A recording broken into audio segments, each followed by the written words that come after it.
Hoje, o papo aqui no Quadradinho é com Sérgio Guchenkov, ucraniano que conheci na porta da Embaixada da Ucrânia aqui em Brasília. Ele contou um pouco de como era sua vida durante a infância na ex-União Soviética, com forte repressão russa da cultura ucraniana. E claro, falamos muito sobre a invasão da Ucrânia, das questões políticas e de como seus familiares, principalmente seu pai, coronel do exército, estão resistindo à invasão. Esse é um dos episódios mais marcantes e importantes do Quadradinho, então eu peço para que você compartilhe com o maior número possível de pessoas. Conto com a sua ajuda. Sérgio, muito obrigado por ter vindo aqui ao Quadradinho Podcast, conversar com toda a audiência, todo mundo que está muito curioso e ansioso para saber o que está rolando na Ucrânia e qual é a visão de um ucraniano a respeito dessa invasão, dessa guerra. Quero muito conversar, saber um pouco da sua vida, da sua chegada aqui. E de como você está vendo aí toda essa questão envolvendo a invasão da Ucrânia. Então, obrigado por estar aqui no Quadradinho. E eu queria que você começasse se apresentando, dizendo para a galera quem você é e como é a sua história, como é que você chegou aqui. Muito obrigado por ter vindo. Obrigado, Tobias. Antes de mais nada, obrigado pelo convite. É realmente um grande prazer poder estar aqui, conversar sobre coisas que talvez na Ucrânia que talvez seja uma incógnita para muitos brasileiros, e estou aqui realmente à disposição a responder qualquer tipo de pergunta a respeito. Meu nome é Sérgio Guchenkov, eu tenho 42 anos, vim para o Brasil em 2007. Eu vinha antes, mas eu vim como residente permanente em 2007 para trabalhar numa empresa binacional, um projeto na área espacial, que a Ucrânia trouxe a tecnologia de foguetes, né, para construir uma base de lançamento espacial em Alcântara e lançar cargas úteis a partir de Alcântara. Infelizmente, o projeto foi terminado pelo governo brasileiro, mas a gente acabou ficando. Entendi. Você ainda trabalha nessa mesma empresa ainda hoje? A empresa acabou em 2016, que o Brasil denunciou o tratado, infelizmente. Entendi. Mas a gente acabou ficando. Certo. Hoje você veio aqui já com um emprego e uma missão já bem específica. E quando chegou aqui, já trouxe toda a sua família de uma vez ou não? Primeiro você veio sozinho e depois trouxe a família? Não, eu vim assim, depois procurei apartamento para alugar. Sim. Aí depois trouxe minha família, que é esposa e filho. E a minha filha caçula já nasceu no Brasil. Sim. Então, seu mais velho também... Sua esposa é ucraniana? Ucraniano. E o seu filho mais velho também? Também nasceu na Ucrânia. Ele tinha 3 anos quando a gente veio para cá. Mas a filha já nasceu aqui. Bacana. E aí, entrando inicialmente nessa parte da sua vida, para a gente chegar aí no cerne do nosso papo de hoje, tem uma pergunta do meu amigo, irmãozinho, professor André, de Geografia, lá do Ciclo Professor, da sua filha. Ele queria... Era do filho Era também. Do seu filho também? Do filho também. André Dantas. Agora é da filha. Beijão para você, meu amigo. Ele perguntou para mim, pediu para perguntar para você como é que foi manter a cultura ucraniana dentro da sua casa, por exemplo, o idioma ucraniano, uma vez que seus filhos têm contato diariamente na escola, na rua, nas redes sociais, com a questão da língua portuguesa e com a cultura brasileira, que deve ser bem diferente da cultura ucraniana. Então, como é que foi aí esse choque cultural para vocês e, na sua visão, para os seus filhos? Bom, os filhos, na verdade, né, culturalmente, assim, acho que eles são mais brasileiros do que ucranianos, né, porque, assim, quando a gente veio para cá, meu filho tinha 3 anos. Sim. 3 anos. Ele, em termos de cultura, a maioria da cultura dele é brasileira. Porque, claro, que ele tem... Sim, claro que a gente tem convívio em casa, conversa e tal. Mas você sabe que, assim, criança, a partir de certa idade, ela liga mais, assim, para os amigos dela do que, assim, para os pais. Então, se pegar meus filhos, eles realmente são mais brasileiros do que ucranianos. Embora eles tenham essa ligação espiritual com a Ucrânia, eles falam ucraniano, porque a gente fala ucraniano em casa, e fala russo também, que a gente somos bilíngues, né? Eu, por exemplo, e minha esposa somos bilíngues desde a gente nasceu, porque a gente nasceu na União Soviética, então tinha a língua do Império, digamos assim, que era russo. Sim. E tinha a língua ucraniana, que é a língua da nossa etnia. Certo. Então, quando a gente veio para cá, a gente continuou conversando, né, em ucraniano e em russo para eles pegarem, para eles terem essa convivência em casa. E, obviamente, o português e a cultura brasileira eles pegaram assim, na escola, com amigos e tal. Então, nesse sentido, eles são realmente trilíngues, eles têm 3 línguas natais, certo, digamos assim. E, com certeza, né, eles vão para a Ucrânia, né, de vez em quando, eles conversam com o resto da família que está lá, eles têm apego, assim, digamos assim, moral muito forte também com a Ucrânia, mas eles são... Eu creio que eles são mais brasileiros do que ucranianos, porque toda a vida deles passou aqui até hoje. Certo, maravilha. E, assim, uma curiosidade mesmo, assim, eu sempre tive a curiosidade de conversar com alguém da União Soviética, porque quando eu nasci em 84, eu tenho 37 anos, e a União Soviética já estava quase acabando quando eu nasci. Eu estudei na escola basicamente uma história que já não estava mais sendo contada. E eu sempre tive muita curiosidade de saber sobre a União Soviética. E você, como uma pessoa... Você é de que lugar da Ucrânia? De Kiev? Eu nasci em uma cidade chamada Poltava, que fica a uns 350 quilômetros de Kiev. Mais para o leste, ele próximo à Rússia? Mais para o leste, embora Poltava seja considerado assim o epicentro da cultura ucraniana. Até dialeto de Poltava foi usado para assim, língua ucraniana culta, língua ucraniana padrão. Sim. E como é que foi essa sua infância num país soviético? Porque a gente estuda e a gente ensina na escola que existia um processo de russificação de toda a União Soviética, ou seja, a cultura russa é que foi escolhida como a cultura, a língua principal de toda a União Soviética, que era formada oficialmente por 15 nações diferentes, embora sejam muito mais etnias do que isso. E como é que foi você ser ucraniano, mas ir para a escola e ter que aprender russo? Como é que era o controle estatal russo na vida de vocês que viviam na Ucrânia, que era uma república soviética? Veja bem, o meu caso foi um pouco mais complexo, porque eu sou filho de militar. Então, eu nasci na Ucrânia, mas eu passei meus primeiros 5 anos na Rússia, na fronteira com a China. Sim.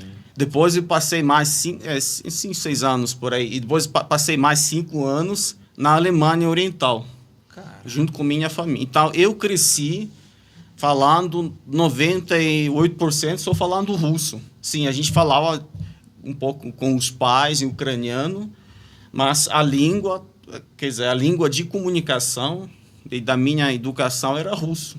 Sim.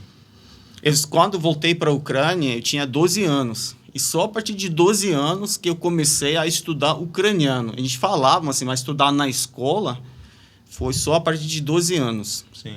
E nossa escola ainda, mesmo na Ucrânia independente, a língua de estudo era russo. Então a gente estudava, já passou a estudar a língua ucraniana, a literatura ucraniana, a história da Ucrânia, a partir de 12 anos de idade. Mas a língua de ensino era russo. Então, assim, eu terminei o ensino médio estudando em russo. Entendi. Só quando assim, entrei na universidade, aí que já o ensino já era em ucraniano. Certo. Então, no meu caso, não assim, o caso típico, digamos assim, da Ucrânia. Mas a gente pode levar como exemplo assim, o exemplo da minha esposa, que é ucraniana. Ela nasceu em Kiev, mas os pais dela são de outras regiões. Então, na família, eles só falavam ucraniano e continuam falando. Mas também, assim, no dia a dia, nessa interação social, digamos assim, em Kiev, a língua predominante de comunicação entre si era russo, porque realmente tinha essa política de russificação em massa na União Soviética, que começou desde o Império Russo, desde o século XIX, quando... O Império Czarista, a Ucrânia já fazia parte, né? Kiev já o príncipe de Kiev e tudo isso. Já fazia... depois vou contar a história, né? Essa história que é uma longa conversa, sim. Mas essa política de repressão forte à língua ucraniana, principalmente começou no século XIX. E aqui na época czarista, com vários decretos lá do governo proibindo o uso da língua ucraniana, proibindo a impressão de livros em língua ucraniana.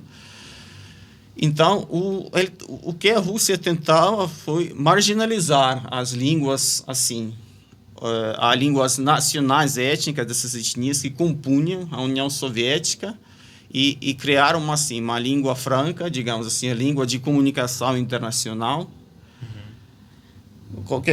Fazer russo nessa língua de comunicação entre todas essas nações. E, por exemplo, até hoje que eu me encontro aqui com o pessoal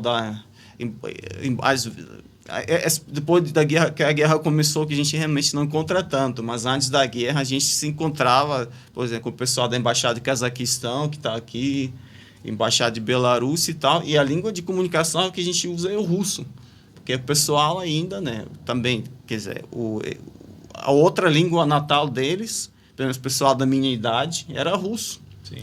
Então, era assim, a política era essa, em geral, que tudo bem, permitia estudo, só ensino fundamental e médio, o ucraniano. Mas, por exemplo, o ensino superior, na época da União Soviética, por exemplo, se você quiser virar engenheiro, só pode estudar em russo.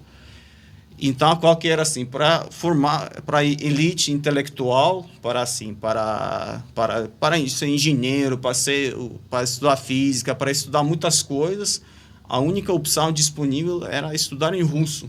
Sim. Então, para ensino superior, se você for professor de ucraniano, que você estudar em ucraniano. Sim. Fora disso, era tudo russo. Você fez universidade na própria Ucrânia ou você fez fiz na Ucrânia. Certo. Você é formado em? Eu tenho duas formações. Primeira formação minha é assim, língua estrangeira, que era inglês e francês.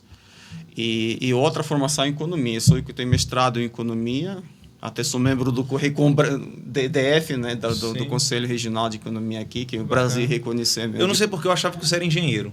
Meu diploma. Não, porque vim para cá realmente para trabalhar na área comercial. Certo. Embora eu tenha trabalhado a minha vida toda na área espacial, desde que me formei no ensino assim, superior. Eu prestei concurso na Agência Espacial Ucraniana, entrei lá e inclusive trabalhava na área internacional. Sim. E a gente negociava esse projeto em nome da Ucrânia com o Brasil. Certo. Por isso que eu estou tendo contato com o brasileiro desde o ano 2001. É só em 2007 que eu mudei para cá, mas a gente tem esse contato já faz tempo. Entendi.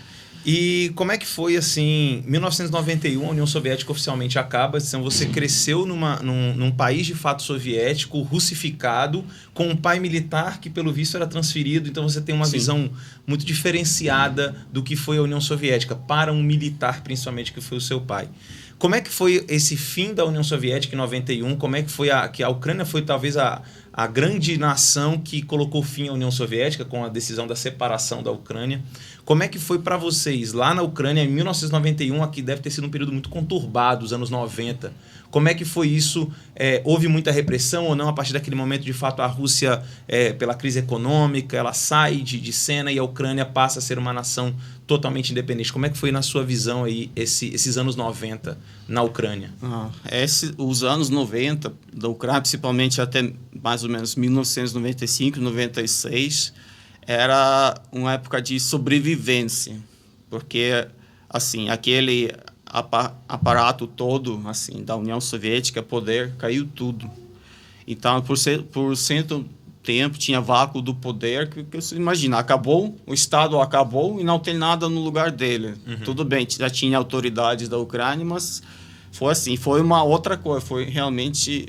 Não é que é comunismo, porque a União Soviética sempre procurava chegar ao comunismo, mas o que era socialismo. Sim, nunca houve o comunismo de fato. Nunca houve de fato. Era socialismo, né, que todos os bens de produção pertenciam ao Estado, não existia, né, propriedade privada por exemplo, não tinha assim, empresas privadas, mesmo nada, tudo pertencia ao Estado. Sim.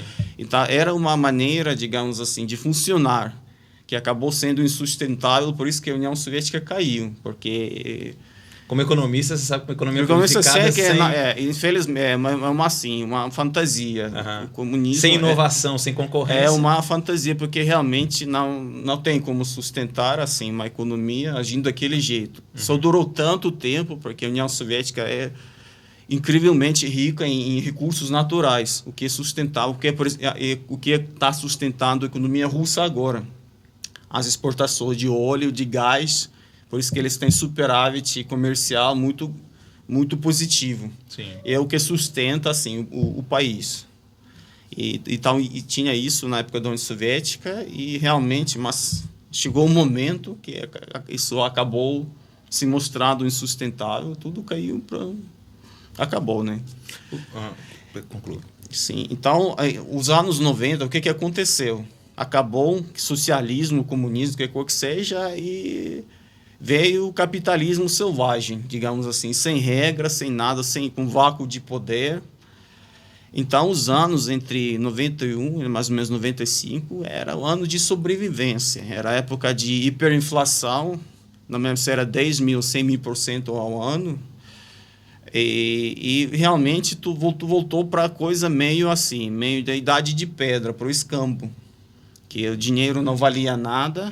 Para quem não sabe, gente, inflação é quando o seu dinheiro não vale nada. Tipo, o Brasil passou também. O Brasil passou nos anos 80, na hiperinflação do Brasil, governo Sarney e tudo mais. Então, meu pai, só para te dar um exemplo, em 1994, meu pai era comandante de regimento da Defesa Aérea, coronel.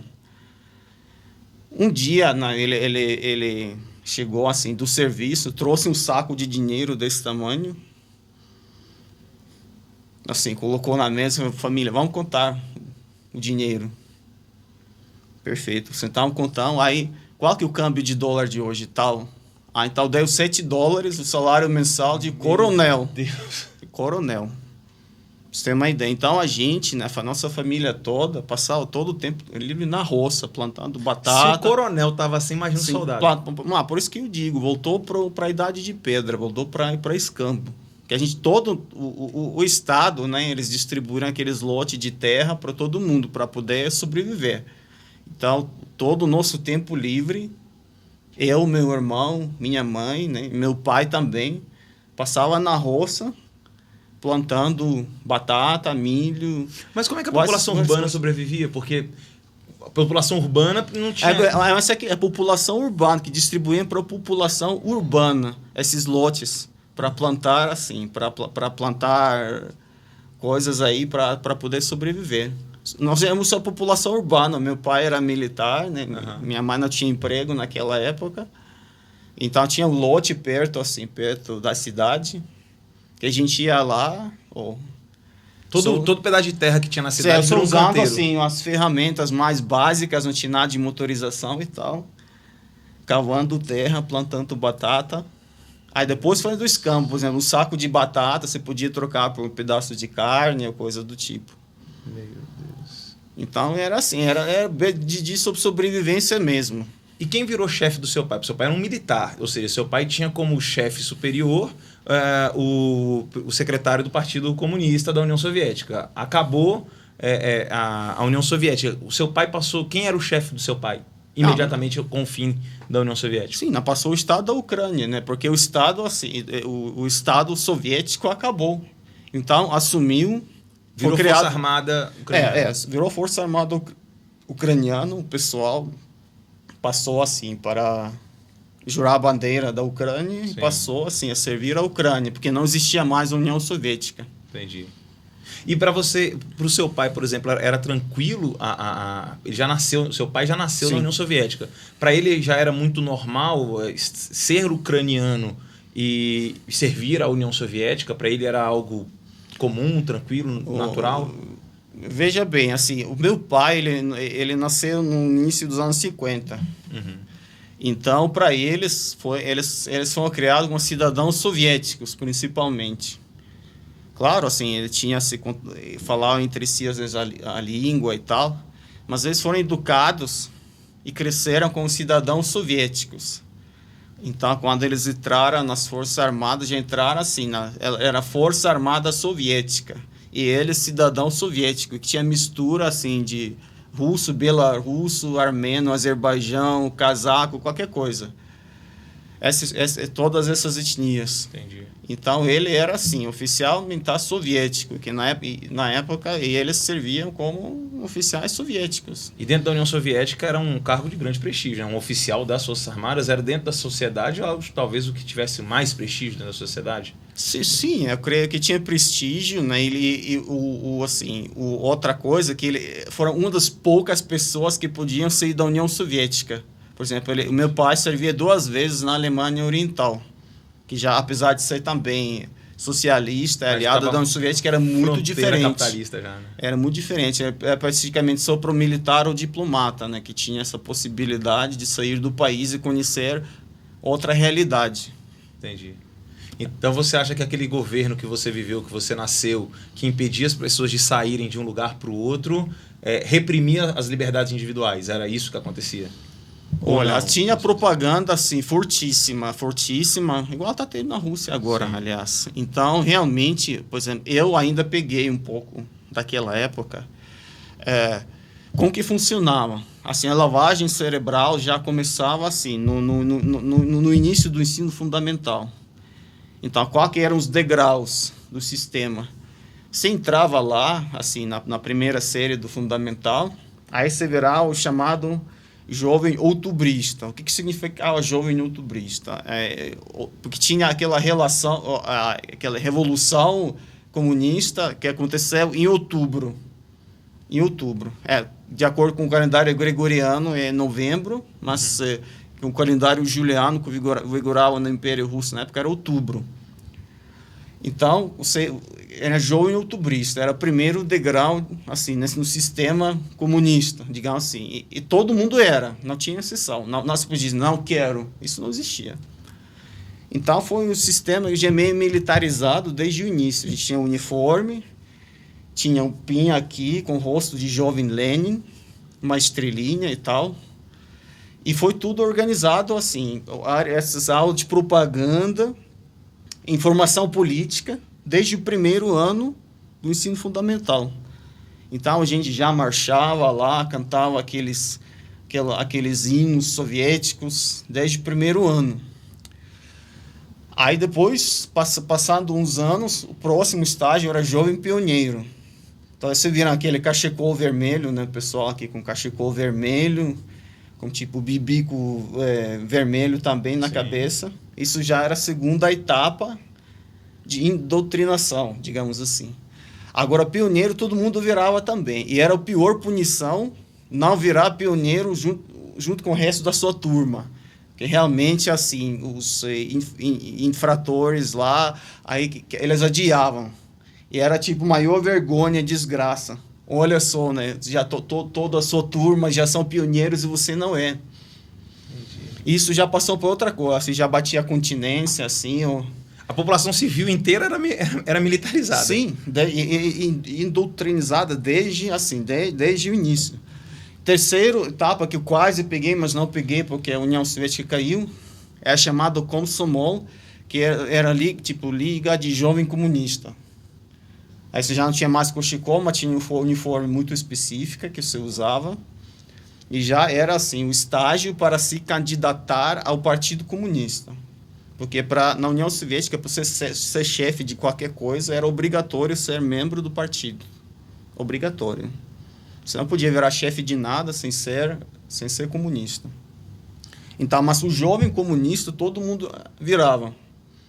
Isso que é outra linha, né? Que não acabava virando um membro pleno do Partido Comunista.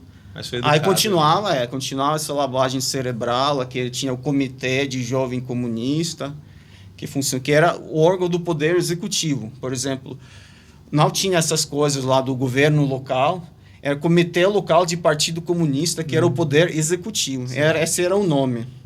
Esse era o nome, o Comitê do Partido Comunista. Até o chefe do Estado, governador seria. O chefe do Estado era secretário-geral do Partido Comunista, não era presidente. Presidente, só o Gorbachev virou presidente, se não me engano, no ano 89, já na véspera da queda. Até o ano 88, acho que 89. Sim. O chefe do Estado não era presidente, nem primeiro-ministro, era secretário-geral do Partido Comunista. Que só tinha ele. Sim, secretário, porque tinha vários secretários, tinha aquele politburó, aquela coisa toda. Então, tudo assim, era daquele jeito. Então, a gente realmente, né, naquela idade, acreditava que esse melhor país do mundo, que assim, todos esses vilões capitalistas estavam querendo, assim, conquistar a gente, estavam querendo derrubar esse grande país de proletariado. Tinha essa doutrinação desde pequeno. Então, a maioria esmagadora, já crescia nesse ambiente, que a gente não tinha outra fonte de informação e nem procurava. Que estou falando da maioria esmagadora, que tinha dissidência, sim, né, que acabava conhecida, né, no Ocidente e tal. Né, eu quero te perguntar sobre isso.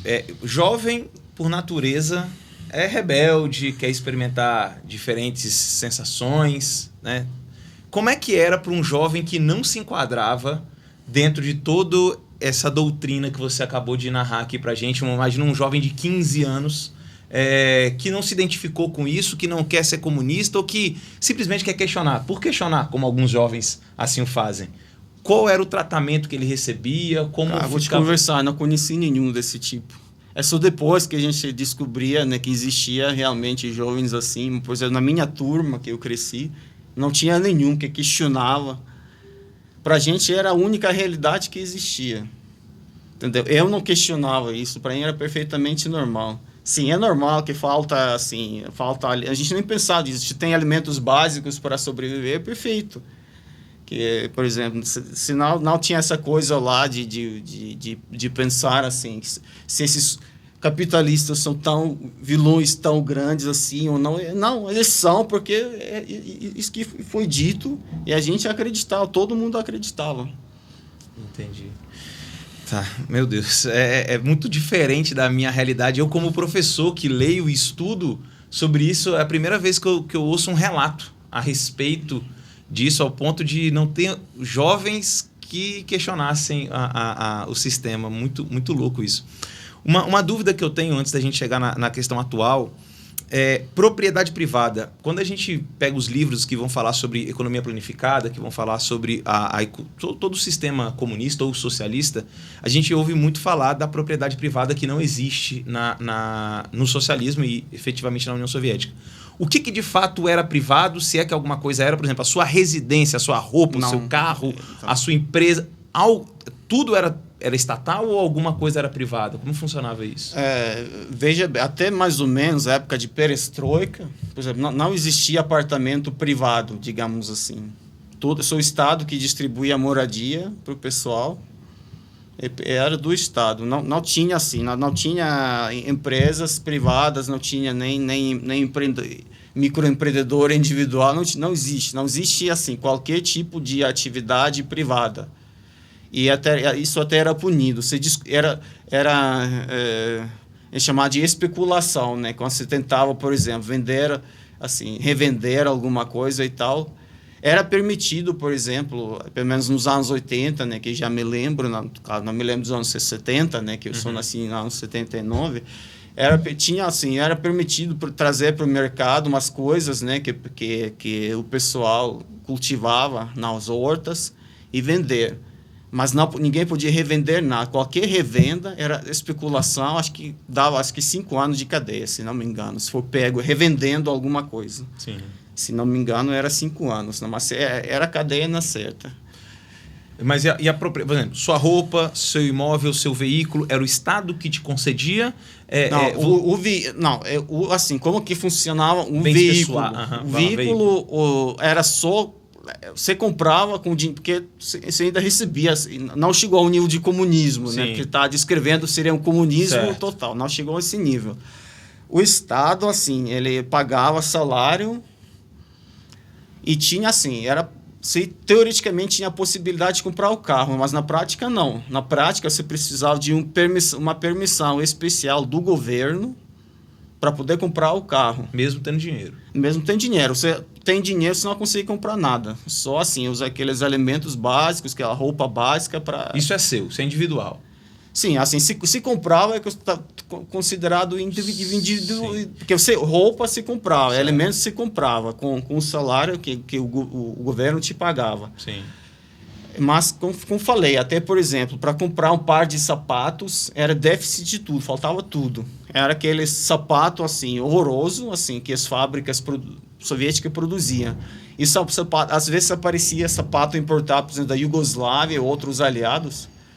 Cara, tinha fila enorme e acabava na hora. Você precisava, assim, ter contato com o gerente da loja. Que o cara, assim, vai dizer, vai vir sapato da Iugoslávia. Pronto, o pessoal pagava 10 vezes, 20 vezes mais, né, do que custava. Entendi. Então, funcionava assim. E o carro, realmente, só com permissão, você precisava ou ter, assim, as conexões lá no governo para conseguir, que chamava de talon, a permissão do governo para comprar o carro. Ou esperar na fila 20, 30 anos, e filas muitas vezes nem chegava. Entendi.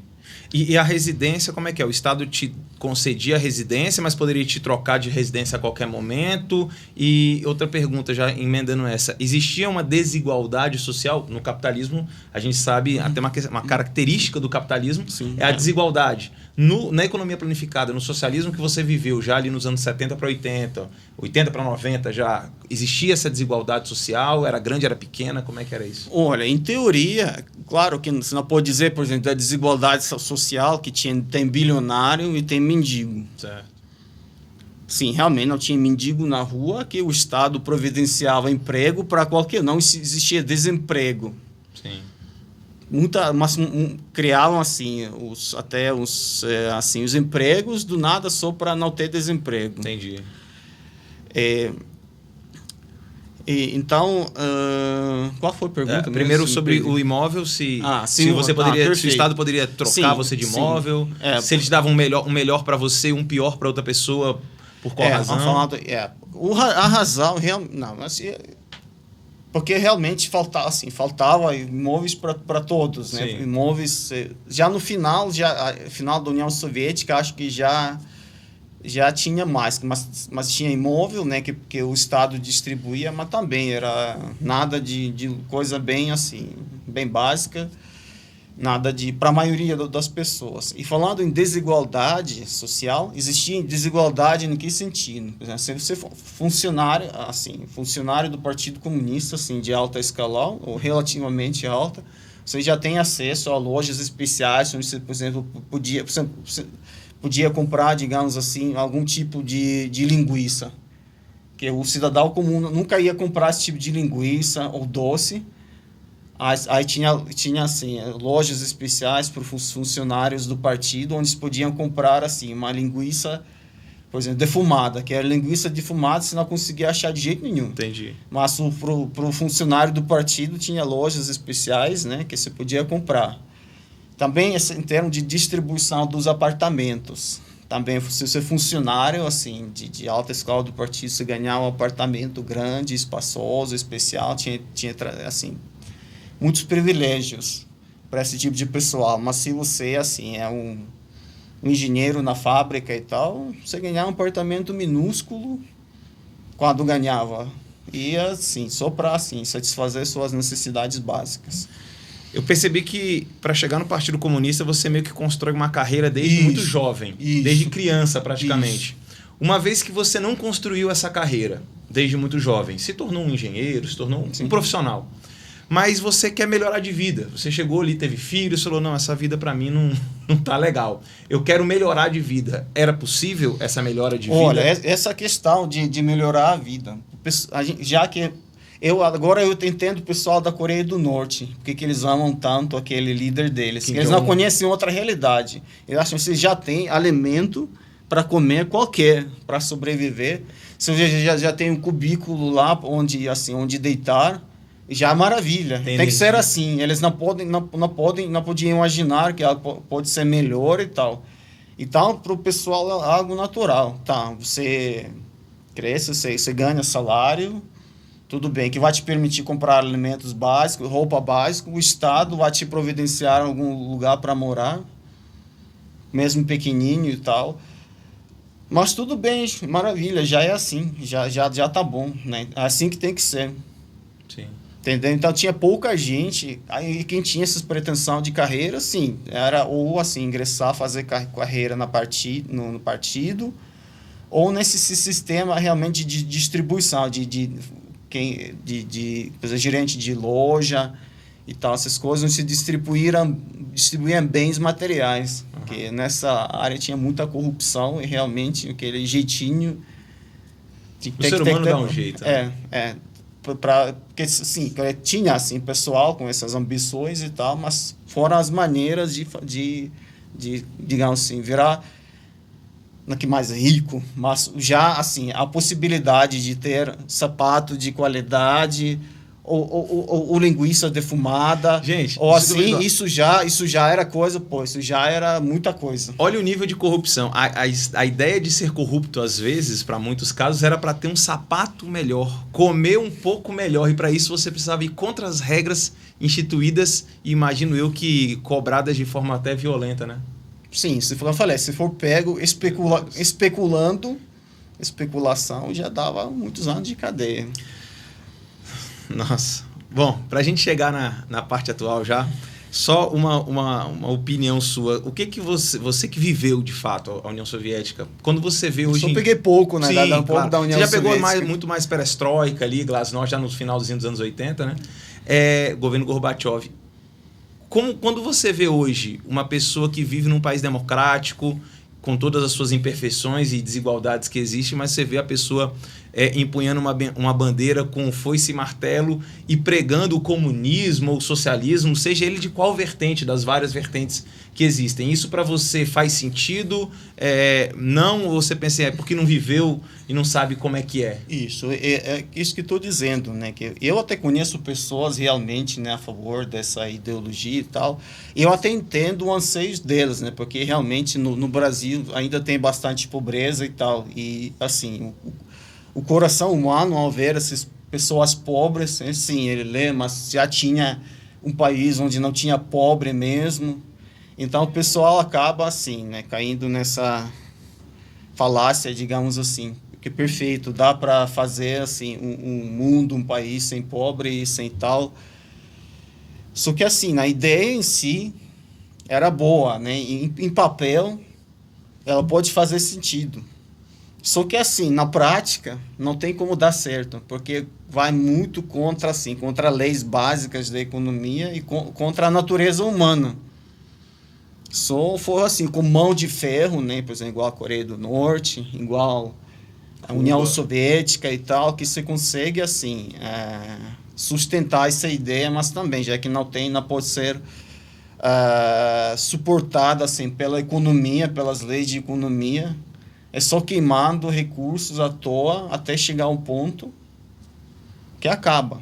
A Margaret Thatcher foi primeira-ministra do Reino Unido. Ela tem uma frase que diz que o comunismo, ou socialismo, como de fato existiu, ele só dura enquanto tiver dinheiro dos outros. Quando o dinheiro dos outros acabar, o comunismo acaba. Para você, essa faz todo sentido. É isso mesmo que aconteceu. Por exemplo, quando tinha recursos na União Soviética, né, para sustentar, e podia continuar sustentando, né? Mas aquela corrida de armas é que acabou destruindo no final das contas, porque na União Soviética, assim, tudo a grande, né, porcentagem do PIB era empregado realmente na indústria bélica.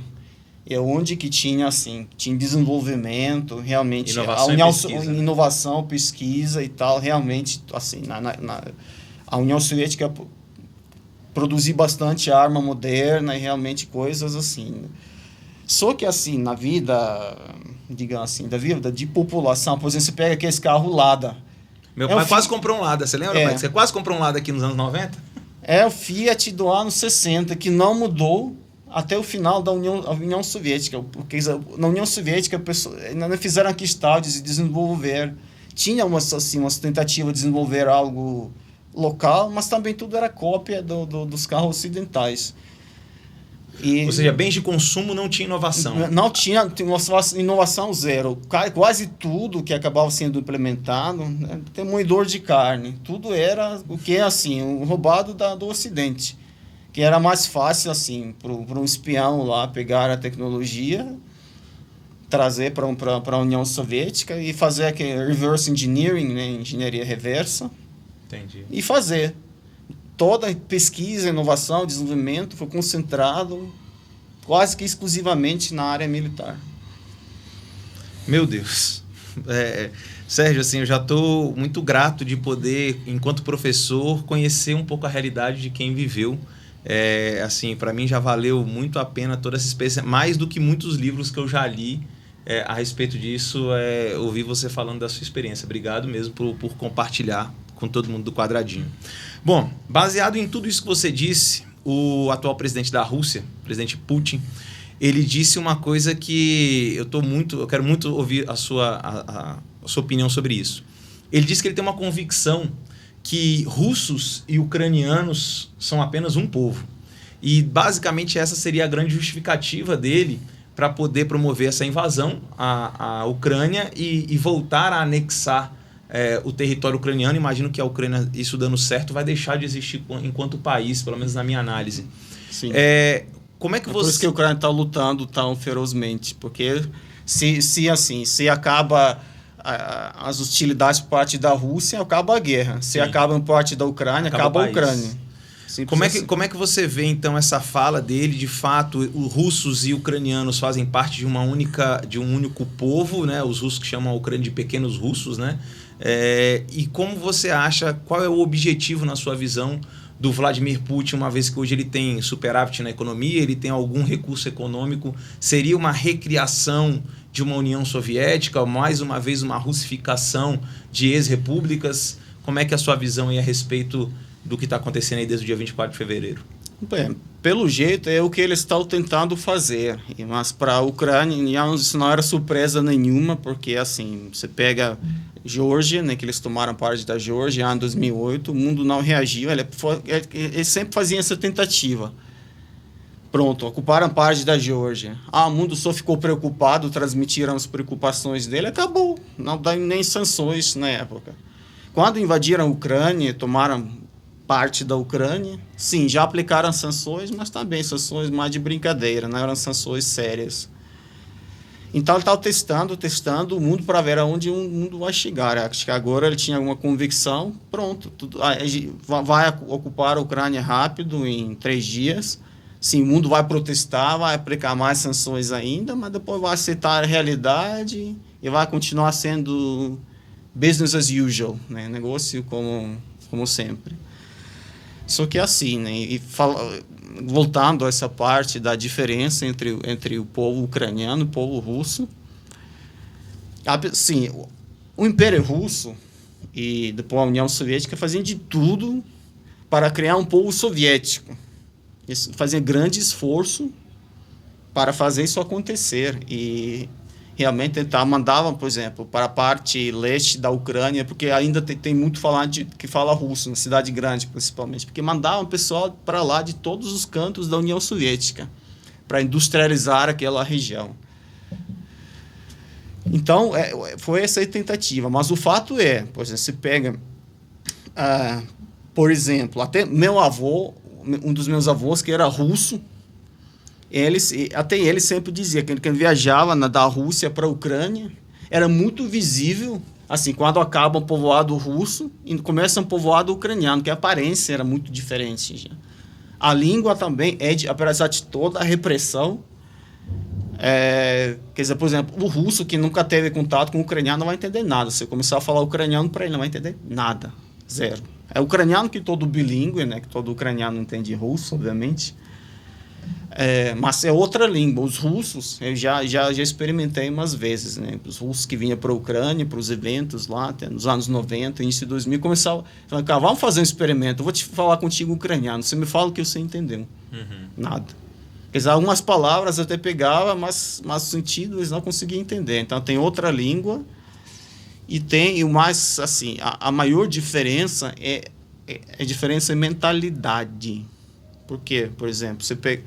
E os russos sempre subestimavam isso e agora subestimavam a mesma coisa. Eles acham que o ucraniano tem a mesma cabeça, mesmo raciocínio, igual o russo, mas não é. eles achavam que iam começar a bombardear assim, a Ucrânia vai se render com força bruta, né? Como infelizmente os russos que saem para protestos, né? Qualquer força que aplica nele, pronto, dissipa. E ele achava que vai começar a bombardear a Ucrânia, todo mundo vai ficar com medo, vai se render e pronto. Mas não é assim. Assim, a diferença principal de mentalidade que eu percebo, por exemplo, entre ucraniano e russo, os russos, talvez por causa do clima assim mais rigoroso e tal, eles são muito concentrados assim no poder. Eles adoram um líder, um czar, qualquer coisa.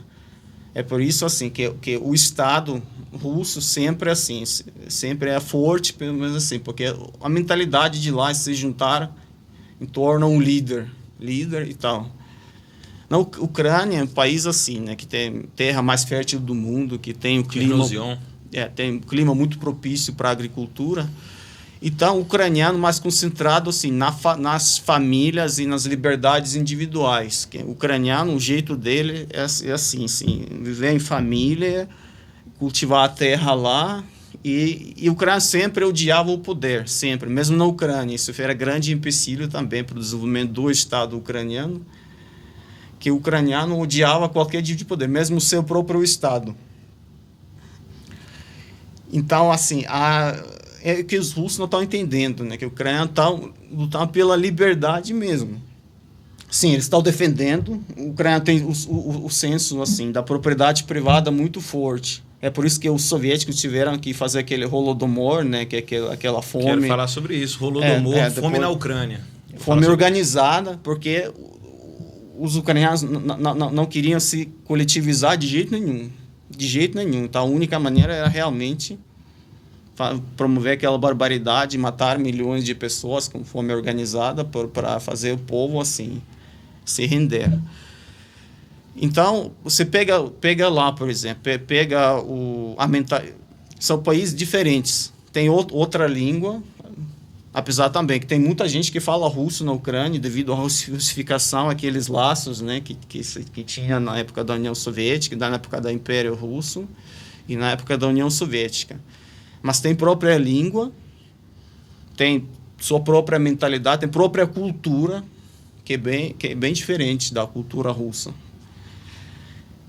Então se pega lá, é outra nação, outra etnia, e realmente quando fala lá, não, mas é a mesma coisa e tal, realmente falta, não sei se realmente acredita nisso, ou é propaganda, ou falta de entendimento, é difícil explicar, porque não faz sentido nenhum. Tá vendo? Mesmo pessoal assim, que fala russo na Ucrânia, tá todo mundo unido, lutando contra os russos. Sim. Naquelas cidades do sul da Ucrânia, né, que já a Rússia conseguiu assim, invadir umas cidades, o povo sai na rua com bandeira ucraniana e canta aqueles palavrões, né, que já assim, virar um símbolo de resistência para os russos. Então, os caras que falam russo, predominantemente, saem na rua e mandam os russos cair fora. Existe um conflito étnico dentro da Ucrânia entre russos étnicos, mas ucranianos de nacionalidade, e ucranianos de nacionalidade étnicos. Exemplo, existem ucranianos, principalmente ali na parte leste da Ucrânia, devido ao contato próximo à Rússia, que são russos étnicos, mas nascidos na Ucrânia. A população da Crimeia também são russos étnicos, mas nascidos são de nacionalidade ucraniana. O Putin tem utilizado a guerra, além de ser uma guerra militar, também é uma guerra de narrativas. Existe esse conflito étnico no qual os ucranianos étnicos têm colocado os ucranianos apenas de nacionalidade, mas russos étnicos como um povo de segunda categoria, no que o Putin tem falado de desnazificar a Ucrânia, ou seja, os partidos de extrema-direita neonazistas que estão se associaram ao governo ucraniano do Zelensky para exterminar esse ucraniano russo étnico. Isso tem acontecido? Na sua visão, isso é real ou isso é uma narrativa? Primeiro, vamos aos fatos. Primeiro, vamos tocar no assunto de nazismo primeiro.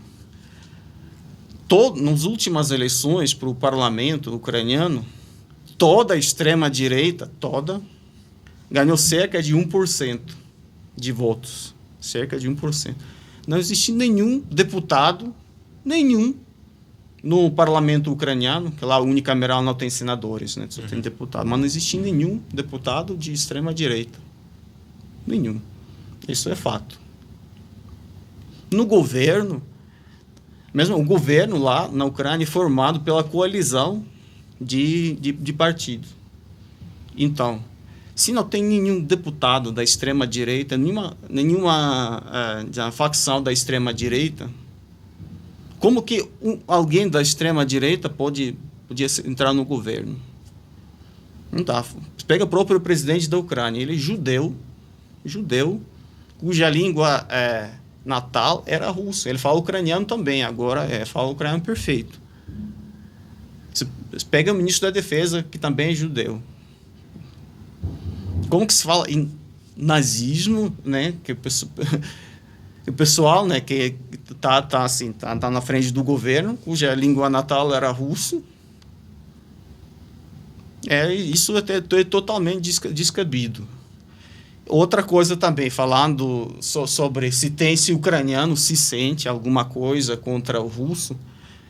Quem vive no território da Ucrânia agora, né, devido a essa miscigenação, né, quem vinha mesmo dos outros países da União Soviética, também acabava se assimilando de certa maneira, preservando não a língua russa como língua principal de comunicação, mas acabava se virando ucraniano de certa maneira. Então, como que se vai enxergar, por exemplo, mesmo aqueles que falam russo, né, o sotaque ucraniano deles é carregadíssimo. Então, se o cara for para o Moscou, abrir a boca e começar a falar, os locais de Moscou dizem, não, esse cara é da Ucrânia.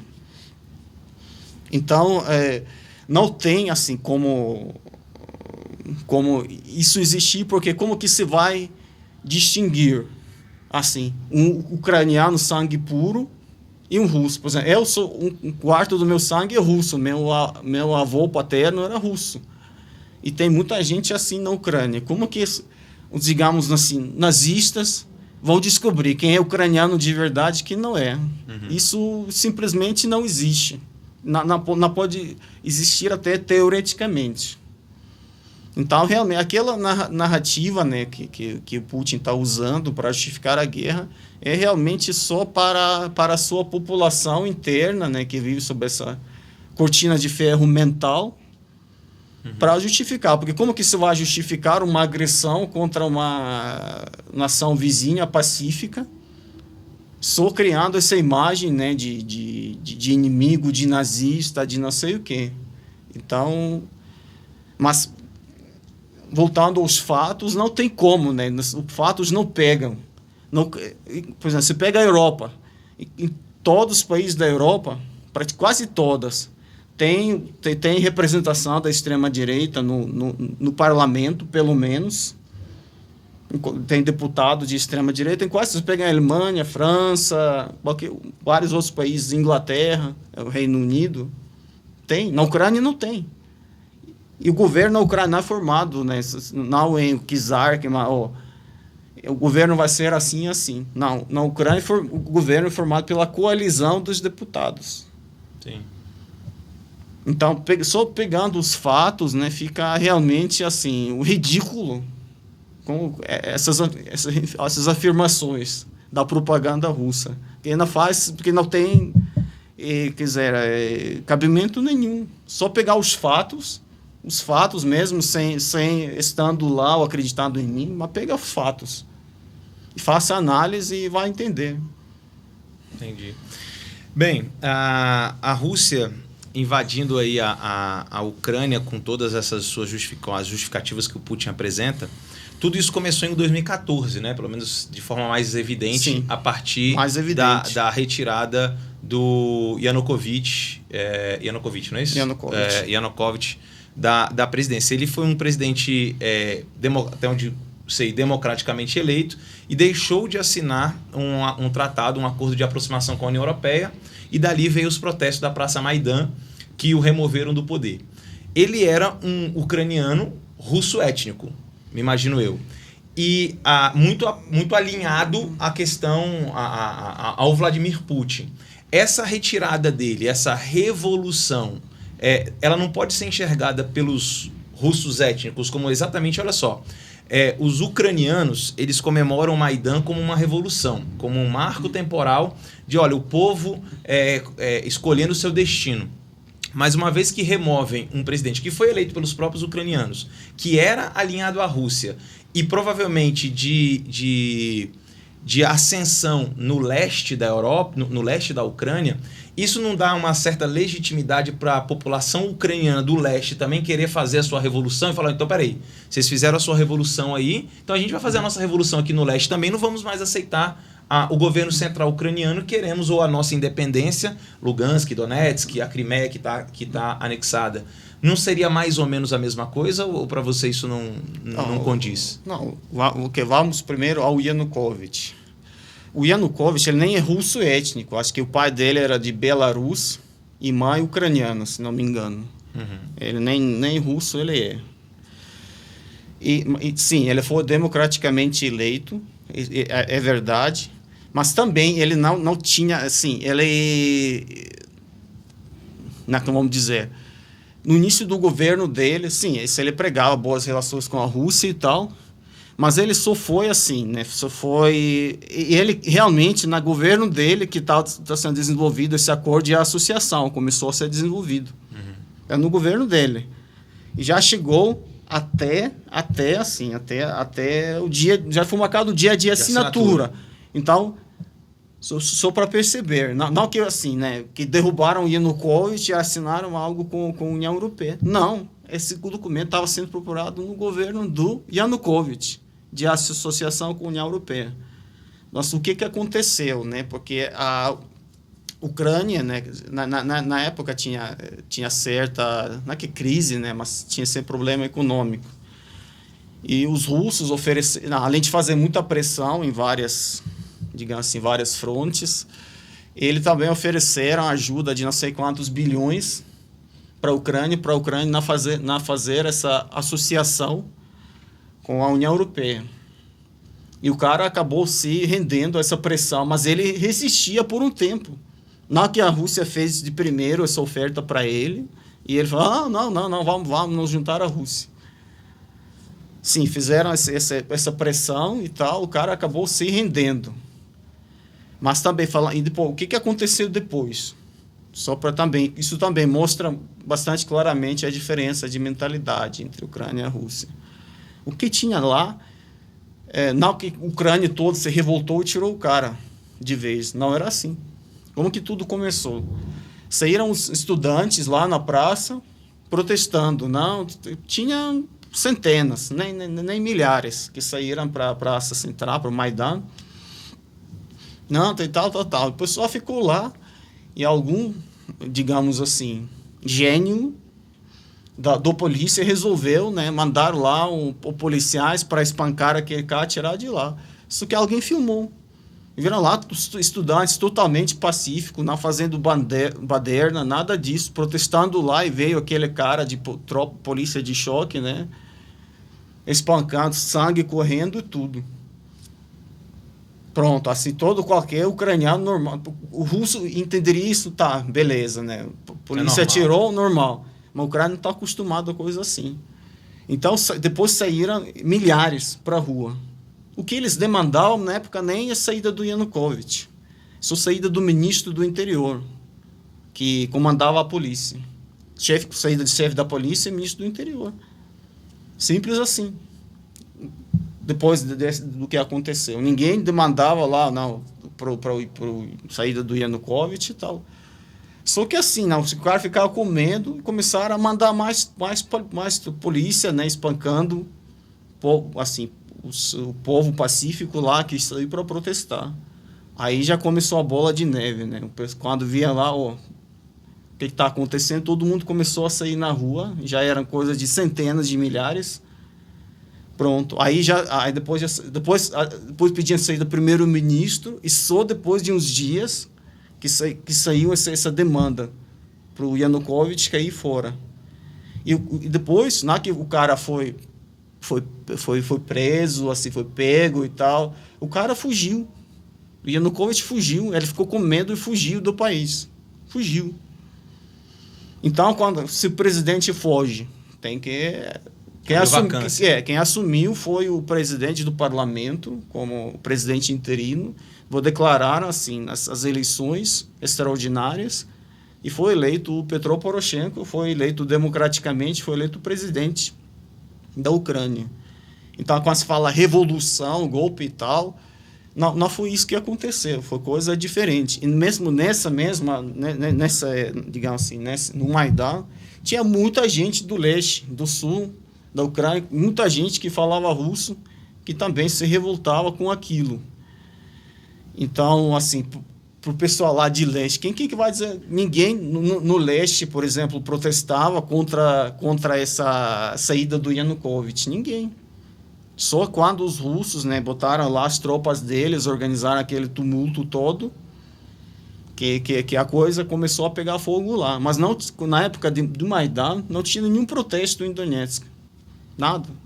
Quer dizer, protesto nos primeiros dias, né, do pessoal de lá contra a deposição do Yanukovych. Só começou a se organizar quando a Rússia começou a botar lá os sabotadores e as tropas deles, né, para organizar tudo aquilo. Você acha que o separatismo de Luhansk e Donetsk são separatismos legítimos da população que está lá e não se sente representada pelo governo central ucraniano? Ou você acha que ali é parte de um processo financiado e orquestrado? Como é que você vê isso? Exatamente isso. Financiado e orquestrado. Porque, como eu falei, se o povo de lá realmente se sentisse indignado com o Maidan, eles teriam começado a sair e se protestar nos primeiros dias. E só começaram a organizar aquelas manifestações pró-Rússia quando já entraram agentes russos lá em Donetsk e começaram a fazer revolta, né? Então, o povo de lá, digamos assim, nunca tinha protesto, ninguém lá nunca protestava assim contra esse rumo da Ucrânia para a União Europeia. Até mesmo do governo do Yanukovych, como eu falei, eles estavam preparando o acordo de associação e só não assinaram na última hora porque ele se rendeu às demandas russas. Então não tinha essa coisa, nós queremos estar com a Rússia, não pode se aliar à Europa, não tinha nada disso. A maioria de pessoas de lá apoiava, né? Claro que eles prezavam por bom relacionamento com a Rússia, mas a maioria de lá apoiava esse rumo para a União Europeia. A entrada, você é a favor, você gostaria de ver a Ucrânia, independente da invasão, mesmo antes da invasão acontecer, você é a favor dessa aproximação Ucrânia-União Europeia e, posteriormente, a questão da OTAN, a possível entrada da Ucrânia na OTAN, e se é a favor ou se é contra, independente, o porquê disso? Quanto à União Europeia, sim, sou a favor, como a grande maioria da população da Ucrânia sempre era, porque mentalmente, né, a Ucrânia, sim, são europeus, estão provando agora com essa guerra, e sempre tinha essa vontade, né, de se juntar a essa comunidade europeia, porque é assim, né, compartilha mesmos valores, mesmo jeito de ser, e sim, se sentia que pertence à Europa. Quer dizer, se a Polônia está lá, a Ucrânia é mentalmente muito parecida com a Polônia, por exemplo. Se a Polônia está lá, por que a Ucrânia não está? A Eslováquia, a Croácia. A Croácia fica longe. Então, esses países na fronteira, se eles estão lá, por que a Ucrânia não está? Porque a Ucrânia, por exemplo, a língua ucraniana é mais parecida com o polonês, né, do que o russo. Tem mais assim, né, semelhança léxica com o polonês do que com o russo. E sim, é a parte que realmente que todo agora sempre era e agora continua sendo todo mundo a favor, né, que a Ucrânia se junte à União Europeia, que vire parte da União Europeia, da família europeia. Isso nunca era questionado por ninguém, nem por Yanukovych, como já comentamos. Agora, falando da OTAN, até 2014, a Ucrânia era um país totalmente neutro. Não tinha essa coisa, né, de doutrina de se juntar à OTAN. Mas quando, em 2014, a Rússia invadiu a Ucrânia, tomou parte do território, e obviamente que a Ucrânia foi atrás de uma aliança militar para poder se defender. E foi só depois da invasão russa que a Ucrânia, sim, implementou isso como estratégia do Estado. Então, a associação com a OTAN seria uma questão de autodefesa. Exatamente. Para se defender dos russos. Então, seria basicamente o que o russo está alegando. O russo alega que está invadindo a Ucrânia para se proteger. Sim, porque invadiu primeiro, obrigou a Ucrânia a buscar aliança militar para se defender, e agora está usando isso como pretexto para invadir a Ucrânia. A Rússia corre riscos com a Ucrânia, independente de estar ou não na OTAN, principalmente estando na OTAN. Você acha que a Rússia correria riscos com uma Ucrânia na OTAN? Olha, se a Rússia não fosse agressiva contra a Ucrânia creio que jamais procuraria essa associação à OTAN, porque, como eu falei, a Ucrânia só entrou assim na doutrina do Estado, a aliança com a OTAN, depois de 2014, depois da invasão russa e a guerra, né, a anexação de territórios ucranianos pela Rússia, que a Ucrânia foi buscar essa aliança militar. Outra coisa, você pega lá, se a Ucrânia pode ser perigo. Veja bem, tem Estônia, Látvia e Lituânia, que fica muito mais próximo a Moscou e São Petersburgo que a Ucrânia. E são todos membros da OTAN. Então, será que a Ucrânia, sendo membro da OTAN, vai criar mais perigo para a Rússia? Você não vê. Não faz sentido. Outra coisa, a Rússia, né, tem um poder nuclear com forças armadas enormes. Vamos pegar o tamanho da Rússia e o tamanho da Ucrânia. Será que a Ucrânia pode ser, assim, pode atacar a Rússia e tentar tomar parte do território da Rússia? Isso até é ridículo até de pensar nisso. É incompatível. Tudo bem, você pode criar essa narrativa de possível conflito entre a Rússia, Estados Unidos, China, grandes países com poder bélico muito forte, mas retratar a Ucrânia, né, como um país agressivo que poderia invadir a Rússia, isso simplesmente é ridículo. Isso é igual dizer, no Brasil, o estado de Sergipe vai invadir assim, Brasília e vai tomar conta do Brasil todo. Isso soa ridículo, mas é o que os russos estão pregando. Sim.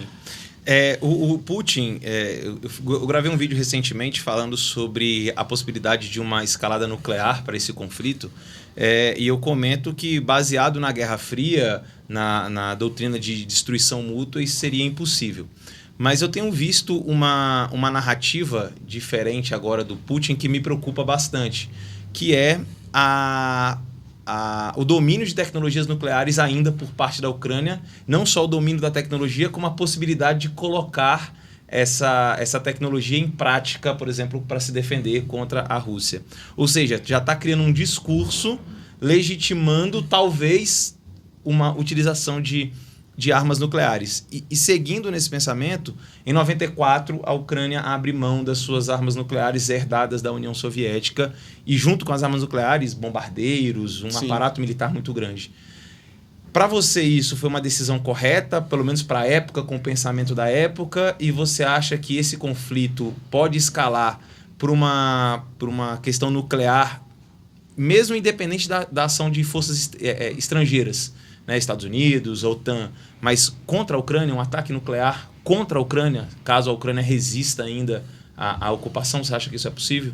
Olha, eu tinha certeza que a Rússia não ia atacar do jeito que eles estavam atacando, né? Porque o que imaginava, né? Que a Rússia estava fazendo aquelas ameaças, botavam tropa na fronteira, na minha análise, na análise da muita gente, para tirar proveito para si mesmo. Isso ajudou a inflar muito o preço de gás, de petróleo, e baixar o câmbio do rublo, né? Que para o povo lá pode ser ruim, mas para o Estado é muito, assim, muita receita adicional.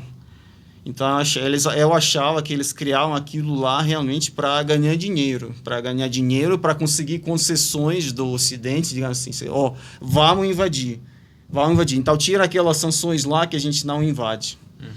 Mas a gente não podia imaginar que ia começar a bombardear cidades pacíficas na Ucrânia, né? Fazer aquilo todo, matar criança, matar Aquele massacre que está acontecendo. Ninguém assim podia imaginar aquilo, né? Então realmente é difícil assim agora tentar entender qual que é o raciocínio do Putin, principalmente com esse ataque.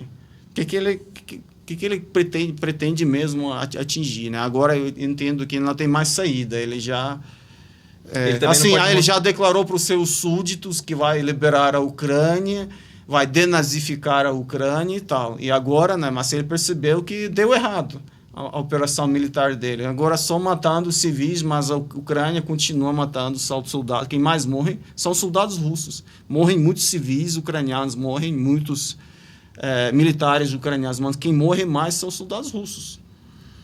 Mas ele, então, agora fica difícil para ele se retirar, porque como que ele vai justificar, né, essa vergonha perante assim, a sua população? Então tem essa parte mais complicada, né? Falando assim, voltando à questão das armas nucleares, sério, alguém acha que, por exemplo, que a comunidade mundial vai deixar a Ucrânia recriar suas armas nucleares? Não. Por isso, porque em 1994, o mundo todo, digamos assim, estuprou a Ucrânia para abrir mão. Lá que se juntou os interesses da Rússia, os Estados Unidos, a Europa, todo mundo. Que pressionou a Ucrânia para abrir mão das armas nucleares. Então, eu acho que realmente não tinha saída na época, a Ucrânia não tinha como preservar, até primeiro devido à pressão, segundo, né, que tinha assim o comando dessas forças nucleares ainda continuava em Moscou, principalmente. Então, precisava de refazer tudo e para manter e desenvolver precisava de bilhões e bilhões de dólares que a Ucrânia não tinha e continua não tendo para investir numa coisa assim. Então, só para a Ucrânia vai recriar a arma nuclear, isso é impossível, tanto do ponto de vista político como financeiro. Então, também naquela narrativa lá que a Ucrânia vai recriar as próprias armas e vai atacar a Rússia, não faz sentido nenhum, né? Qualquer assim, pessoa que entende da política e da economia pode entender isso facilmente. Mas você acha que o Putin hoje ele é capaz, para garantir a sua narrativa e não sair da Ucrânia como um derrotado, uma vez que assim, eu não vejo a Rússia como uma superpotência militar, ela é uma potência nuclear, mas ela não tem o poderio econômico, porque muita gente não sabe, mas assim, o que mantém um exército funcionando é a economia, é o dinheiro. Os Estados Unidos passou 20 anos no Afeganistão e no Iraque e saiu de lá, o presidente do Afeganistão saiu quase que humilhado com o Talibã voltando. Estima-se que para manter um território é necessário 4 vezes o efetivo militar do opressor em relação ao oprimido, levando em consideração que existem 40 milhões de pessoas. Vamos colocar que sejam 20 milhões de ucranianos que de fato possam combater, seria todo o exército russo para dominar a Ucrânia de fato. Ou seja, vencer a guerra, eu acho que chegar e vencer é uma coisa, dominar o território a longo prazo é outra coisa. Ou seja, os ucranianos vão resistir. Então você acha que a Rússia pode vir, o Putin especificamente, pode vir a subir o tom com uma arma nuclear? Existem vários tipos de armas nucleares. Já está subindo o tom. Armas táticas nucleares. Já está subindo o tom, né? Agora, você teme por isso? O que ele vai fazer? Eu não sei, porque, como eu falei, não tem mais lógica. Eu não enxergo lógica nenhuma no que ele está fazendo. Sim. Não tinha nenhuma lógica para invadir a Ucrânia. Nenhuma. Do ponto de vista racional. Claro, ele podia continuar aquela narrativa na Rússia, que esses são nazistas, esses são não sei o que, esses ucranianos, papapá. Mas invadir, assim, começar assim, a destruir as cidades lá, ninguém esperava. Então, se ele está destruindo assim, cidades agora com arma convencional, se ele vai ou não lançar, assim, porque a estratégica não, mas por exemplo, mísseis táticos nucleares, né, de curto alcance. Se ele vai lançar ou não, ninguém sabe. Claro, é uma grande preocupação, mas ninguém sabe, porque não tem mais lógica, né, nas ações dos russos. Você tem família atualmente nas regiões de conflito? Sim. E como é que eles estão lá? Você tem familiares combatendo? Tenho amigos, né, que se alistaram para combater, né, e os meus pais, né, já têm 70 anos. Seu pai ainda é vivo? Sim. Seu pai ex-militar. Ex-militar. Soviético. E russo. Seu pai é filho de russo. Filho de russo. Como é que tá a visão do seu pai? Você tem conversado com ele sobre isso? Não, o pai tá revoltado, claro, e pronto para se alistar e lutar. Né? O seu pai tá pronto para voltar ativo? Sim. Sim, ele que me falou. Que, por enquanto, assim, tem gente... O que não falta são pessoas, né, para lutar. Mas falou assim, se começar a faltar, eu vou sem dúvida nenhuma. Qual a idade do seu pai hoje? 70 anos. É jovem ainda, 70 anos. Para uma guerra, obviamente que não, mas seu pai... Sim, ainda... sim. Então, tem essa sensação de revolta total e toda a nação ucraniana se consolidou. Isso é a única coisa positiva, né, se pode chamar de positiva, é que essa invasão da Rússia consolidou finalmente a nação ucraniana como uma nação unida. Sim. Porque agora não tem mais, mesmo que tinha certa simpatia com a Rússia, não tem mais. Meu Deus, eu falei que seu pai é jovem, 70 anos, é que hoje eu olho pro meu pai com 60 e tantos anos e eu falo, pô, quando a gente é mais jovem, a gente acha que com 60 anos vai ser um idoso gagá, né? Meu pai com 60 e tantos anos dando volta aí pelo mundo de moto. Cara, fico impressionado com isso. Você tem conversado com esses seus colegas, assim, que se alistaram, você sabe como está a situação no combate, no conflito? Como é que está o dia a dia deles? Por exemplo, imagino que a Rússia agora dominando a usina nuclear, a energia vai ser um problema. Como é que eles estão resistindo, as pessoas que estão ficando na Ucrânia, como é que eles estão resistindo a isso? Comida, água...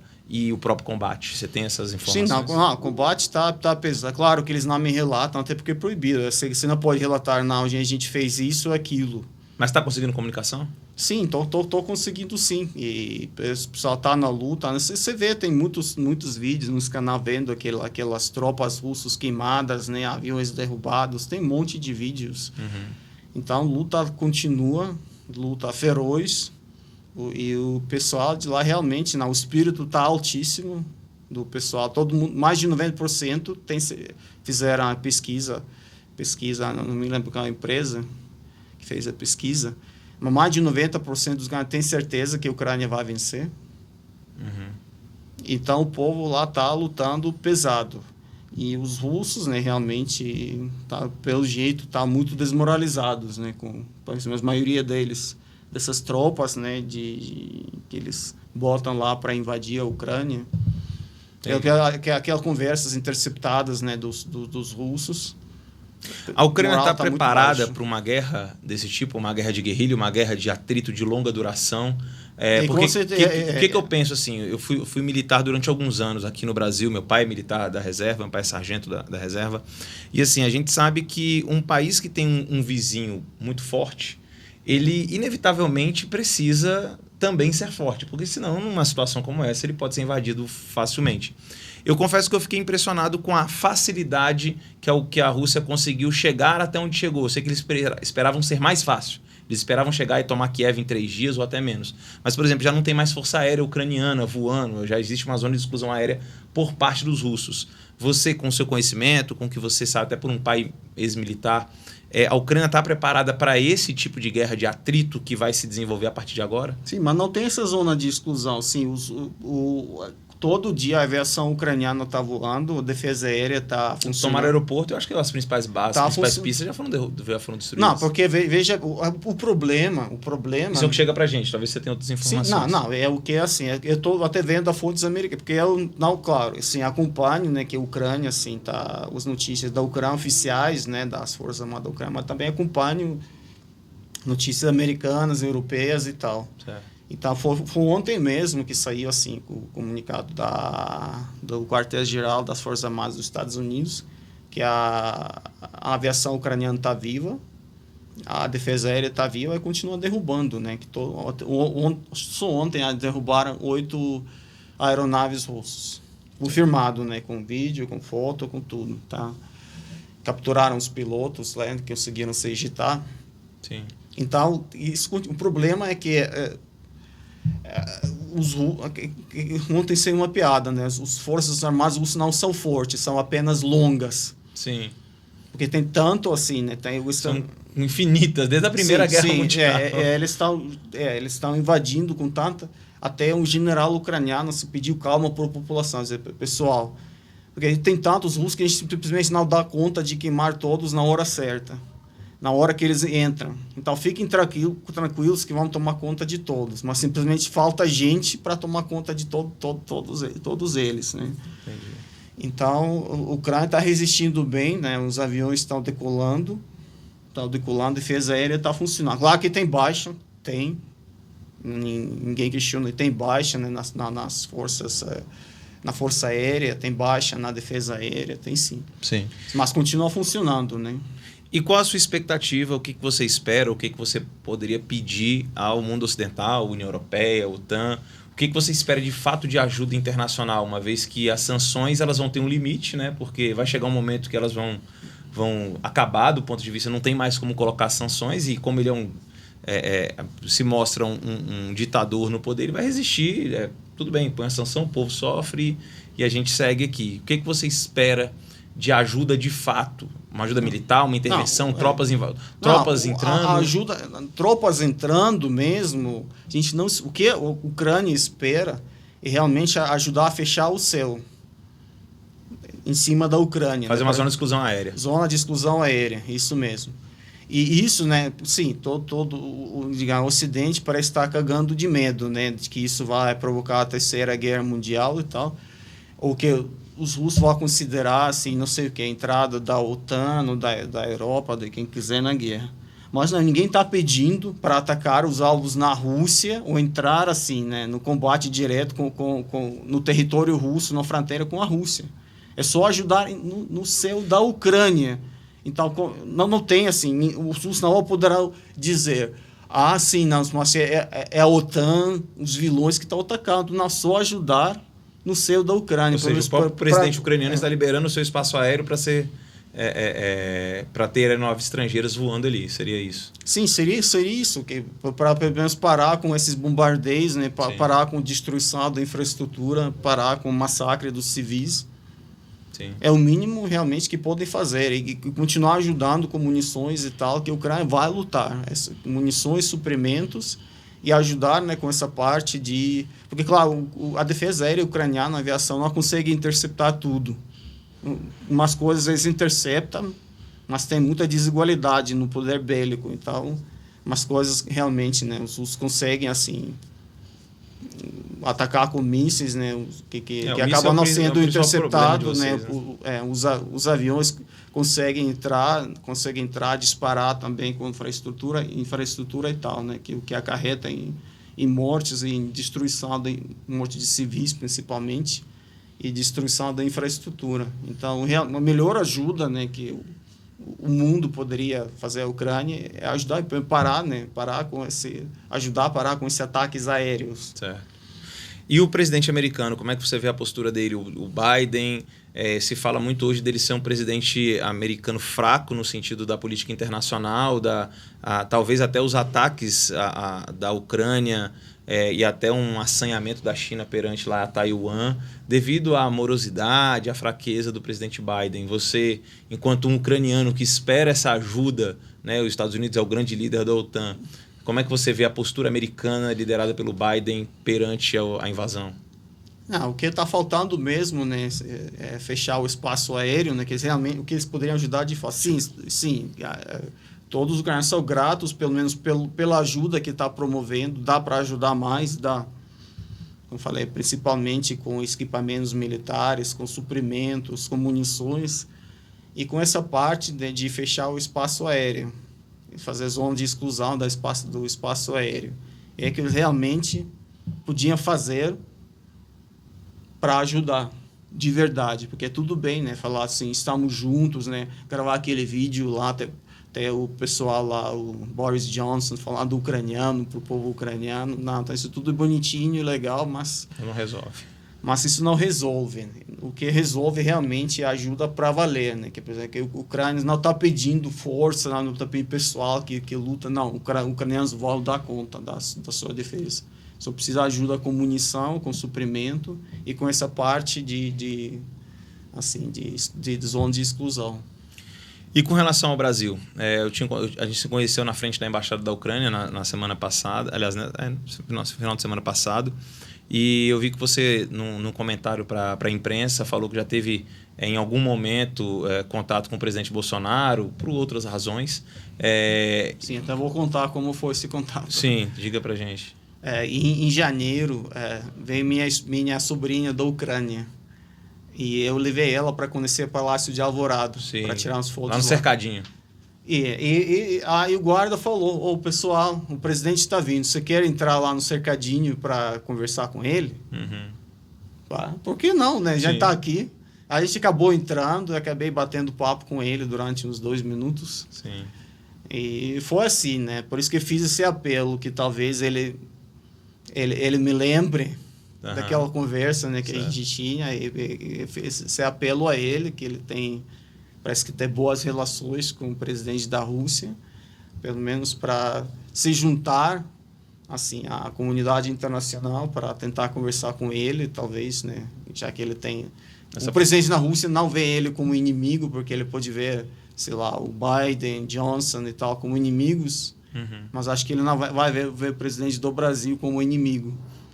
Para ele poder, não sei se isso vai ajudar mesmo, mas pelo menos fazer essa tentativa e até mostrar para o povo brasileiro, para os eleitores dele, que ele está contra a guerra, contra massacre de civis, contra nivelamento da infraestrutura civil e tudo isso, porque acho que qualquer pessoa de bom senso, né, deve ser contra, né, o que está acontecendo. Pode inventar qualquer desculpa para a guerra em geral, por que isso aconteceu, mas pelo menos ser contra massacre, porque qualquer pessoa de bem tem que ser contra. Você que mora atualmente no Brasil, mora aqui em Brasília, como é que você tem percebido a opinião pública brasileira, brasiliense no caso, ou brasileira pela internet, a respeito com relação à invasão? Pró-russos, pró-ucranianos e quando são pró-russos, como é que você sente isso? Sempre pró-russo realmente é difícil de entender, né? Antes da guerra tudo bem, né? Você pode acreditar naquela narrativa dos russos, achar, apesar você tem que realmente fazer, como falei, né, o mínimo de esforço para conferir a veracidade, né, daquela narrativa russa em termos de nazismo e tal. É aquilo que já expliquei. Só entrar a ver quem são os partidos lá, quem são os deputados lá, por quem é formada a coalizão no governo, quem são os ministros lá, e tentar achar pelo menos um de extrema direita. Não tem. Então, como que pode ser nazista? Não faz sentido, né? E o pessoal acredita que a Ucrânia, em 2014, se lá tinha aquele pessoal do leste que se revoltou contra o governo central, a Ucrânia foi lá, mas a Ucrânia nem atirou, quase não atirou contra as áreas residenciais, porque os russos na época botavam artilharia dentro dos quadros residenciais, sabendo que a Ucrânia não ia retaliar, porque ficam dentro do... E eles realmente atiraram contra tropas ucranianas em 2014, e a Ucrânia não podia atirar de volta. Porque você olha lá para o Donetsk, por exemplo, o Luhansk, sem falar do aeroporto, que tinha batalha forte, né, que foi destruído, você pega lá as cidades, tá tudo em pé, normal. A Ucrânia não bombardeava assim, né, as cidades, a infraestrutura. Até porque, realmente, em 2014, o exército ucraniano estava assim, era muito fraco na época, até por causa dos agentes russos, que depois acabaram de descobrir que tanto o ministro da Defesa eram todos agentes russos, que fizeram de tudo para acabar com o potencial militar da Ucrânia. Então, em 2014, realmente, o exército ucraniano era muito fraco. Mas, mesmo assim, conseguiu parar os russos, que eles só se contentaram com aquele pedaço de terra lá no leste. Sim. Qual foi a última vez que você esteve na Ucrânia? Foi em novembro, dezembro do ano passado. 2021. E passa pela sua cabeça voltar para a Ucrânia nesse período de invasão, se alistar, caso seja necessário? A primeira coisa, minha reação era largar tudo e voltar lá para a Ucrânia. Acho que todo homem normal, né, quando você vê que seus familiares estão sendo agredidos, você tem a vontade de defendê-los.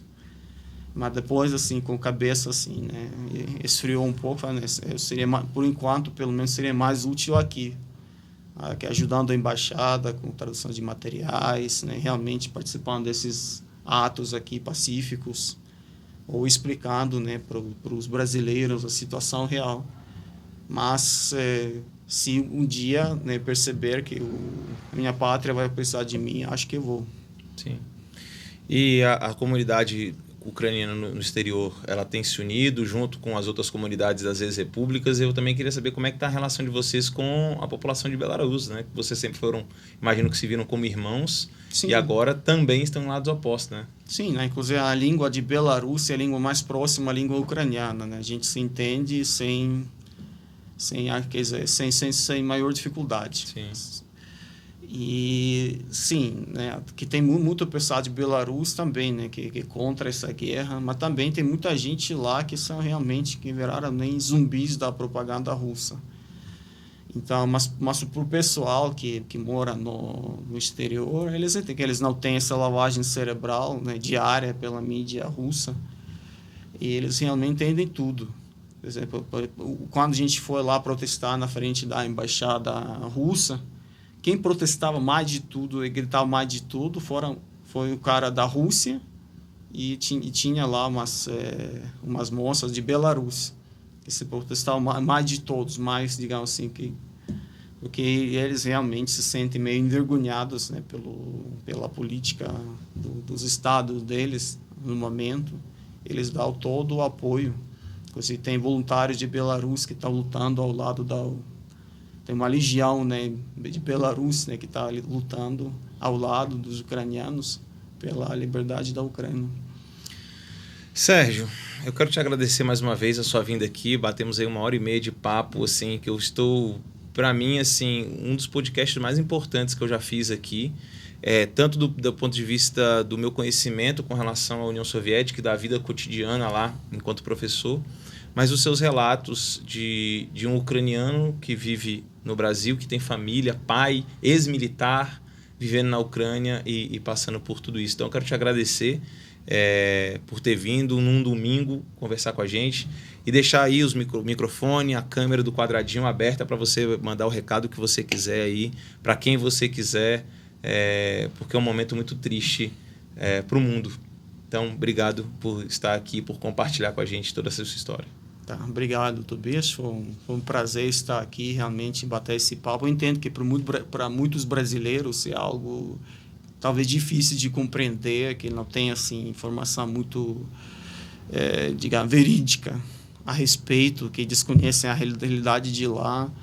E essa foi a minha ideia, né? Tentar assim, desmistificar, esclarecer alguns pontos, como uma pessoa, né, que já viveu lá, que tem familiares lá, que tem pais lá, que estão lá, que estão assim, vendo a situação que está acontecendo e passar esses esclarecimentos na medida do possível para os brasileiros. E o único apelo que realmente posso fazer é esse, ter que, primeiro, para quem ainda acha que a Rússia tem razão nessa guerra, nesse conflito, para procurar se informar melhor, pelo menos a gente não postar, que às vezes, infelizmente, a gente vê aquelas postagens de apoio à Rússia que realmente não tem como justificar. Pelo menos apoiando a guerra que está acontecendo, porque, pessoal, é muito brabo. Vocês podem ir lá e ver vídeos, ver fotos, né, de destruição, né, de pessoas mortas, civis mortos, crianças mortas. É muito duro. Então, para quem ainda apoia a Rússia, não tem como apoiar isso. Qualquer ser humano normal, que não seja psicopata, então não tem como apoiar isso, apoiar essa guerra, essas hostilidades. E a gente queria pedir também, né, que na medida do possível, quem pode doar para a Ucrânia nesse momento, ajudar, só pode entrar na página do Facebook da Embaixada da Ucrânia, que é fácil de encontrar, porque o site está sendo derrubado pelos russos, pelo ataque cibernético. Vou deixar tudo aqui na descrição, tá? Os links para ajudar a Embaixada da Ucrânia, eu vou deixar tudo aqui na descrição do vídeo, então é só clicar que você já vai ser direcionado diretamente. Sim, realmente procurar e assim, se informar melhor e, se possível, também, né, manifestar esse apoio, pelo menos apoiar o fim dessa guerra, o fim dessa agressão. Então, isso já seria algo que o Brasil possa fazer para para ajudar a acabar com aquela barbaridade. Esse realmente seria meu único apelo aos brasileiros. Então tá aí, obrigado mais uma vez, assim, muito emocionante a sua fala, os seus relatos, estou muito contente no sentido de poder conhecer um pouco essa história, mas triste por estar sendo numa situação ruim para toda a humanidade. Uma guerra no século XXI, acho que por maiores que sejam as questões russas, que um dia eu ainda quero compreender também, a guerra não seria uma opção na minha visão. Então, obrigado por estar aqui. Valeu, você do Quadradinho. Não esquece de curtir.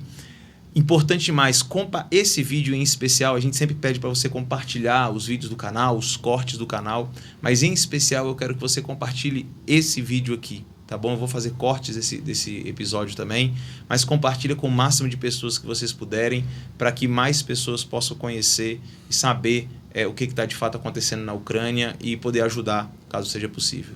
Obrigado mais uma vez, Sérgio. Galera, valeu demais. Obrigado. A gente se encontra no próximo episódio. Valeu. Obrigado.